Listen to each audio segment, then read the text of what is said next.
एक गोष्ट सांग का सर्वांना तुम्हाला, मग नवरा ना माझा प्रत्येक व्हिडिओ बघत असतोय. मी बी मुद्दामच सांगते त्याच्या हाला. आता ते आहे उसात ऊस तोडायला, त्याने मला लई त्रास दिलेला आहे. बघ माझा व्हिडिओ, खरंच तो त्रास दिलेला नाही मला.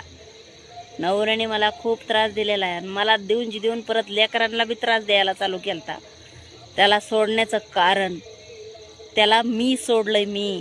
त्यांनी मला नाही सोडलं. तुम्ही म्हणता ना कमेंटमध्ये नवऱ्याने सोडलेली, तो माझ्यापाशी कधी बी नांदायला तयार आहे, कधी बी. अहो कपडे धुवायला तयार आहे.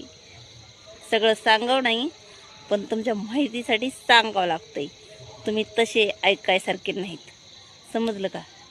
तो अजून बी बेवडाच आहे. सगळं राख लावून बसलाय तरी बेवडाच आहे, समजलं का? मला पर्सनल सांगावं असं वाटत नाही, पण तुम्ही पर्सनली कमेंट करताय तशी, म्हणून सांगावं लागतंय. आणि त्याच्यापेक्षा मी 10 गुणा 10 पटीने मजेत आहे. मी त्याच्याकडं राणीसारखी नसते राहिले, मी आत्ता राणीसारखी राहते. आणि तो राहतो एखाद्या, काय सांगावं आता, निव्वळ काळाहीन